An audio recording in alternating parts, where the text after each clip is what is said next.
Olá, boa tarde. Neste dia é habitual olhar os textos bíblicos propostos pela liturgia para o próximo domingo. É também momento em que as comunidades cristãs estão a reiniciar um trabalho pastoral interrompido pelas férias. Está hoje entre nós o padre Nuno Coelho, o pároco de Cascais. Boa tarde, obrigado por estar aqui no programa Eclésia. Antes de irmos olhar os textos bíblicos litúrgicos para este próximo domingo, vale a pena então perceber como é que está neste momento o ritmo da comunidade em Cascais. As férias são sempre momentos marcados por alguma alteração de hábitos e de ritmos. Sim. Boa tarde, antes de mais. Muito obrigado pelo convite. A paróquia de Cascais, como todas as paróquias, tem a sua particularidade. A paróquia de Cascais é uma paróquia dinâmica, viva, com certeza, com muitos desafios pela frente, mas está situada num local turístico por excelência, de férias, também um local de regresso às famílias, também de férias das pessoas que vivem fora, que são imigrantes, ou porque estudam fora, ou porque trabalham fora. Por isso, a paróquia de Cascais não se ressente nos meses de verão, antes pelo contrário, tem até um reforço de atividade sacramental, se quisermos. Não apenas no atendimento das confissões, habituamos a confessar em espanhol, em francês, em italiano, em inglês. Também um aumento até das comunhões, porque as pessoas que habitualmente depois vão à missa em tempo de férias são aquelas que, de facto, normalmente vão à missa habitual também no sítio onde estão. Por isso nós temos ali uma vida ali durante 2 ou 3 meses na paróquia de Cascais, muito ativa em termos de serviço, mas também, de facto, um certo nível de férias, porque os grupos de formação, o acompanhamento das pessoas habituais vai diminuindo um pouco, é verdade. Por isso, nós, padres, não perdemos a bateria, só não perdemos o ritmo. Agora vai mudar um bocadinho do estilo do início do ano pastoral. Sabe? É interessante perceber, então, que quem está de férias, quem muda de lugar, não faz férias da sua fé, da sua pertença religiosa, sim, busca o serviço de leitura? Esperemos que não. Esperemos que não mesmo, porque hoje, por exemplo, lá mais para a frente havemos de falar um bocadinho sobre os textos da missa deste domingo que vem, e dos traços é este, ou seja, uma pessoa que está, mas que parece que não está, mas não vive inteiramente, e por isso é um sinal também. Eu, quando estava no seminário, logo no princípio da vida de seminário, havia assim um dito que nos era incutido, que era: as férias é o 4º período de formação. Tínhamos os 3 períodos normais, agora são 2 semestres, mas havia os 3 períodos da escola, e o 4º período de formação é as férias, porque nas férias ajudava também a perceber o que é que já estava a ser consolidado em termos de vida de piedade, em termos de vida de oração pessoal, de ritmo de missa diária também, que nem sempre era comum nos seminaristas, antes de entrar no seminário. Por isso, as férias podem ser também um bom diagnóstico do que é que foi ficando ao longo desse tempo, que são de rotinas, graças a Deus, ou seja, são de hábitos consolidados, porque é assim também que nós ganhamos mais solidez, ou seja, estes exercícios dão-nos mais força, e as férias, como mudamos de rotinas, mudamos de lugares, mudamos de hábitos, pode ser mais desafiante, mas eu sugiro a todos, não é, que no sítio para onde vão, nas Áfricas, nas Américas, nas Ásias, em cidades cosmopolitas, ou no meio da praia, ou no meio do nada, que vão procurar uma igreja, que de certeza absoluta que ela é uma igreja, e vão ter uma experiência do melhor que têm nas férias. Eu, por exemplo, este ano tive algumas férias, não muitas, mas tive algumas férias com alguns amigos lá da paróquia, que há muito tempo me convidavam também para ter uns dias de descanso. Então eu celebrei missa em sítios diferentes, num sítio lá numa capela, lá do sítio onde estava, mas no outro sítio nem sequer era na capela, era lá numa casa de férias, e era muito engraçado porque as pessoas que também estavam de férias, que eram amigas, que eram até da paróquia, de repente iam ali a uma missa com o padre que lhes era familiar, mas num ambiente completamente diferente. Por isso, essa experiência também de vida, de piedade sacramental nas férias é extraordinária. Na comunidade cristã de Cascais também em todas, estes tempos que antecederam a partida para férias, pelo menos dos que habitam na região, no local geográfico de incidência da paróquia, foi muito marcado pelo trabalho do sínodo, também da caminhada sinodal. Sim. De alguma forma, até que ponto este arranque pastoral agora pega já em algumas iniciativas, em algumas linhas de força também, propostas pela reflexão local do caminho sinodal? O caminho do sínodo é um caminho que o Papa sublinha, que é um caminho já da Igreja, ainda se calhar pouco consolidado ou pouco espalhado por todas as células da vida da Igreja, mas é um caminho segundo o Espírito, um caminho de estarmos atentos ao que o Espírito vai dizendo à Igreja e vai suscitando e vai guiando a Igreja. Por isso é muito importante a reflexão, a oração, o estarmos juntos, mas isso depois também se manifesta naturalmente.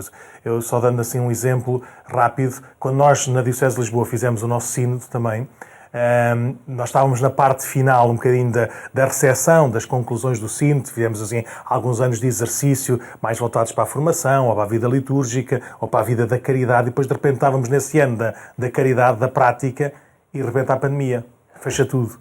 E por isso a nossa leitura foi uma leitura como as parábolas de Jesus.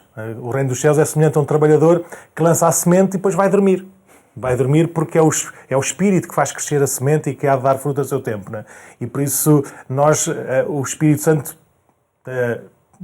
como é óbvio, a pandemia não é obra de Deus, nem é obra do Espírito Santo, mas foi vivido por nós como, se calhar estávamos muito centrados nas nossas reflexões, nas nossas estratégias pastorais e de repente, naturalmente, foi o que nós vivemos, foi o que fomos obrigados a viver, foi essa prática criativa, ainda mais generosa, ainda mais livre na prática da caridade. Eu acredito, e eu reconheço, que este caminho sinodal da Igreja Universal para nós, na Igreja em Lisboa, vamos ter também um tempo de graça do Espírito. O facto de estarmos a organizar as Jornadas Mundiais da Juventude aqui em Lisboa vai superar, não é superar, mas vai pôr em prática, vai superar as nossas reflexões, as nossas estratégias, vai se impor naturalmente, por isso nós vamos viver o espírito sinodal, porque não há outra maneira de nós prepararmos, vivermos e depois, como é que se diz, não é reter, mas receber os dons extraordinários que podem vir das Jornadas Mundiais da Juventude. Por isso, sim, vai acontecer sínodo, não já da maneira, assim, primeira de reflexão, de oração, de estar... Claro que vamos continuar a refletir e a rezar, não é? Mas vamos pôr em prática esse espírito de estarmos todos juntos a preparar uma coisa, porque é impossível em qualquer pequenina comunidade, mesmo uma família que recebe jovens, é impossível ficar só para si. Você vai dizer a toda a gente e vai convencer o vizinho da frente a fazerem um complô e a receberem, em vez de serem 2, receberem 4 jovens. Por isso, naturalmente, o espírito das jornadas vai obrigar a sermos uma igreja aberta e a sermos uma igreja que caminha em conjunto. Por isso, sim, vai ser este tempo novo que não está nas nossas mãos, mas que Nosso Senhor nos vai conceder como graça. Muito bem, vamos avançar então também, espreitando já a proposta do próximo domingo, 24º domingo do Tempo Comum, e vamos começar por escutar o Evangelho proposto para esse dia, não na totalidade da sua extensão, mas dedicando aqui uma particular atenção à parábola do Filho Pródigo. Jesus disse ainda: um homem tinha 2 filhos. O mais novo disse ao pai: Pai, dá-me a parte da herança que me toca. O pai repartiu os bens pelos filhos. Alguns dias depois, o filho mais novo, juntando todos os seus haveres, partiu para um país distante e por lá esbanjou quanto possuía numa vida dissoluta. Tendo gasto tudo, houve uma grande fome naquela região e ele começou a passar privações. Entrou então ao serviço de um dos habitantes daquela terra, que o mandou para os seus campos guardar porcos. Bem desejava ele matar a fome com as alfarrobas que os porcos comiam, mas ninguém lhe dava. Então, caindo em si, disse: Quantos trabalhadores de meu pai têm pão em abundância, e eu aqui a morrer de fome? Vou-me embora, vou ter com meu pai e dizer-lhe: Pai, pequei contra o céu e contra ti. Já não mereço ser chamado teu filho, mas trata-me como um dos teus trabalhadores. Pôs-se a caminho e foi ter com o pai. Ainda ele estava longe, quando o pai o viu, enchendo-se de compaixão, correu a lançar-se-lhe ao pescoço, cobrindo-o de beijos. Disse-lhe o filho: Pai, pequei contra o céu e contra ti, já não mereço ser chamado teu filho. Mas o pai disse aos servos: Trazei depressa a melhor túnica e vestilha, pondo-lhe um anel no dedo e sandálias nos pés, trazei o vitelo gordo e matai-o. Comamos e festejemos, porque este meu filho estava morto e voltou à vida, estava perdido e foi reencontrado. E começou a festa. Ora, o filho mais velho estava no campo. Quando regressou, ao aproximar-se da casa, ouviu a música e as danças. Chamou um dos servos e perguntou-lhe o que era aquilo. O servo respondeu: O teu irmão voltou e teu pai mandou matar o vitelo gordo, porque ele chegou são e salvo. Ele ficou ressentido e não queria entrar. Então o pai veio cá fora instar com ele. Mas ele respondeu ao pai: Há tantos anos que eu te sirvo, sem nunca transgredir uma ordem tua, e nunca me deste um cabrito para fazer uma festa com os meus amigos. E agora, quando chegou esse teu filho, que consumiu os teus bens com mulheres de má vida, mataste-lhe o vitelo gordo. Disse-lhe o pai: Filho, tu estás sempre comigo e tudo o que é meu é teu. Mas tínhamos de fazer uma festa e alegrar-nos, porque este teu irmão estava morto e voltou à vida, estava perdido e foi reencontrado. Esta é talvez uma das parábolas mais conhecidas e que nos mostra de alguma forma aqui uma lógica diferente, não é? Esta do amor de Deus pelos homens. Sim, esta é capaz de ser a parábola mais bonita que nós encontramos no Evangelho. Está num capítulo 15 de São Lucas, onde são conhecidas as parábolas da misericórdia. Tem uma pequena introdução que era, assim, os fariseus, ou assim, os entendidos, estavam muito escandalizados, muito incomodados, porque Jesus se dava com os cobradores de impostos e com os pecadores e comia com eles. Não é? Ou seja, havia ali não percebiam, então, mas como é que é possível um homem de Deus ter esse tipo de hábitos, ter esse tipo de atitudes? Então, nesse contexto, o evangelista Lucas põe as 3 parábolas da misericórdia. A parábola da ovelha perdida, que começa logo por essa, não é? Que é: então quem de vós, tendo 100 ovelhas, perde uma, não deixa as outras 99 lá no sítio onde estão e vai à procura da ovelha perdida? Toda a gente a dizer: ninguém faz isso, ninguém faz isso. Por isso, é muito engraçado quando Jesus nos mostra e faz aquilo que ninguém faz. Essa é se calhar a melhor atitude, a atitude mais humilde de: se Jesus vem ter connosco para nós continuarmos na mesma, não estamos a receber Jesus. Mas depois aqui é um contraponto de uma certa lógica, não é? Sim. Aquele do filho desapontado com a atitude do pai. Mas é uma lógica. Jesus conta a história e está a dizer que é o que faz mais sentido. Ou seja, nós estamos cheios dos nossos princípios, e são justos, a maior parte deles, têm uma certa lógica, estão mais ou menos centrados em nós, na nossa ideia da humanidade, do que seja, e do nosso tempo, mas ficam ali entroncados. Não é? E a lógica de Deus também tem lógica. Não é racional, não é obtusa. Antes, pelo contrário, é a única que nos faz poder viver, e viver sempre, e viver para lá daquilo que são os nossos erros, as nossas faltas. Mesmo a nós cristãos, não é? Nas nossas comunidades, às vezes olhamos os outros segundo uma lógica muito humana, não é? Sim. Não cumprem, não vêm, não participam. Também é verdade. Também é verdade. Sim, mas o problema do juízo, ou seja, do juízo, e esse juízo às vezes nos dar uma ideia, uma sensação de superioridade. Exatamente. É uma parvoíce, ou seja, não faz sentido. Não faz sentido. Aliás, é uma doença, ou seja, nós não conseguimos estar a olhar para nós. E por isso, como não conseguimos olhar para nós e para a conversão que Nosso Senhor nos inspira ou nos propõe fazer, então nós defendemos e olhamos para o lado. Não é? E olhamos para o lado, normalmente, porque estamos doridos, então queremos esmagar os outros e queremos julgar os outros. Não faz sentido nenhum. Aliás, estas parábolas, o refrão das parábolas é: há mais alegria no céu por um só pecador que se arrepende do que por 99 justos que não precisam de arrependimento. Jesus repete esse mantra, por assim dizer, em cada uma das parábolas. E dá sempre destaque ao pastor, ou à mulher que perdeu a moeda, não é? E ao pai. Por isso, dá sempre destaque à perspectiva do Deus que procura, ou do amor que que não acaba, que não se deixa vencer pelo pecado, pelo erro, pela perdição.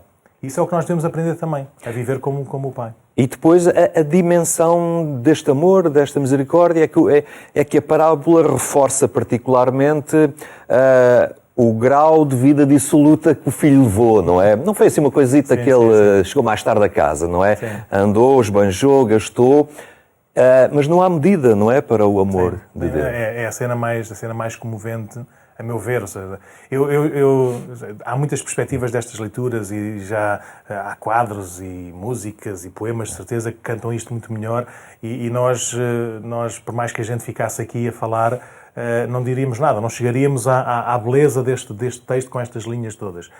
Mas uma das cenas mais comoventes e que me comove sempre é imaginar um pai a quem o filho lhe disse: estás morto para mim, dá-me a parte da herança que me toca, ou seja, só recebo a herança quando o pai morre ou quando os pais morrem, não é?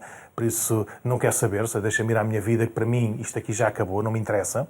E faz as suas opções, e opções nem sequer justas e certas, porque um pai normalmente fica orgulhoso de um filho que, olha, faz o seu percurso livre e percebe que está feliz, percebe que está realizado. Se um pai olha para um filho ou para uma filha e ele escolhe um caminho, não sei, nós estamos aqui na televisão, se calhar ainda hoje pode ser visto um caminho de artes ou de artistas, a dizer: então, mas não foi isso que eu sonhei para o meu filho, para a minha filha, vai ser uma vida muito mais instável, se calhar vai ser uma vida muito mais não sei o quê, eu sempre tenho um desejo qualquer para o filho, mas fica felicíssimo, supera esse desejo egoísta, esse amor pequenino, fica felicíssimo quando o filho está realizado, tem o seu sucesso, por assim dizer, está bem, tem amigos e tudo. O que aconteceu foi exatamente o contrário.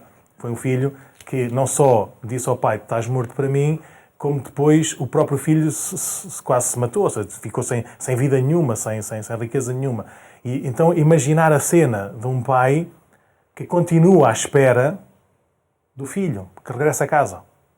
Não nostálgico, mas com esperança. Com a certeza de que, com aquele amor sempre ali em banho-maria, pronto a arrebentar no bom sentido, não é? Por isso aquela cena de ver o filho ao longe e não o conhece pelos passos. Eu lembro às vezes esta cena de quando eu ia de férias para a terra dos meus avós, e os nossos avós só nos viam uma vez por ano, quando a gente ia lá de férias no verão, não é? E eles reconheciam-nos, e mesmo quando a gente tinha 10, depois passava para os 11, a gente crescia 2 palmos, não é? Mas eles percebiam-nos pelo andar, percebiam-nos pela voz. Imaginar essa cena também, depois um pai velhinho, imagino eu que era mais velhinho, não é? Que corre, o abraça, o enche de beijos, nem o deixa falar. Vamos fazer uma festa, não é? E faz uma festa sem medida, maior do que um casamento. Mas aquilo estava mesmo ali naquela expectativa. Imaginar esse tipo de amor, só para terminar esta parte, por exemplo, nós nos últimos domingos temos ouvido leituras assim um bocadinho radicais, dramáticas, na linguagem de Jesus: tem que me pôr em primeiro lugar, tem que deixar tudo, tem que... E aqui este Evangelho fala-nos também que a medida de Deus é sem medida. Não é programado, não é projetado, não é estratégico. E podermos aceitar que Deus me ama desta maneira, para eu poder amar também, já aqui na Terra, dessa maneira os meus irmãos, é extraordinário. Muito bem, e agora assim, em ritmo de sprint, temos 2 leituras ainda assim para espreitar rapidamente. Sim. A primeira do Êxodo, e temos aqui também este resvalar para um povo que tinha acabado de ser resgatado por Deus numa situação de escravidão, mas que já o substitui por um ídolo, não é? Sim. Mas também um Deus que perdoa e que supera. Sim. Mais do que substituir Deus por um ídolo, é reduzir Deus a um ídolo. Exato. Ou seja, eles quando constroem o bezerro de ouro, nós quando construímos o bezerro de ouro, dizemos: é este o Deus que nos libertou da terra do Egito, da escravidão do Egito, é este Deus que quer o meu bem. Por isso, nós, mais do que substituir, é reduzi-lo, é manipulá-lo, é pô-lo de uma forma que eu consigo controlar, é dar-lhe o valor que eu reconheço, o ouro, aquele bezerro, não sei, sinal de vida, sinal de força, sinal do que seja, né? E Deus faz este caminho da justiça à misericórdia. Deus faz este caminho, parece uma fazer. Mas nós é que, no entendimento que fazemos de Deus, fazemos também este caminho. Ou seja, Deus é justo, sim, e diante do nosso pecado, se exercesse apenas a justiça, dava cabo de nós, ou seja, não fazia sentido nenhum.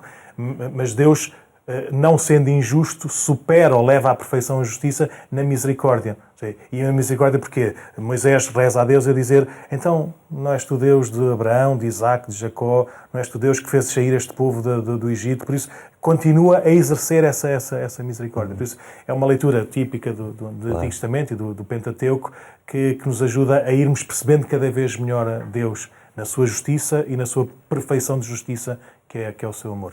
Segunda leitura da Epístola a Timóteo, da primeira Epístola a Timóteo, e aqui é Paulo também, ele próprio a assumir que ele é testemunha desse amor de forma muito especial por tudo aquilo que fez e o desafio de vida que tem agora de caminho em Cristo. Normalmente a segunda leitura nas missas de domingo, das missas de domingo do tempo comum,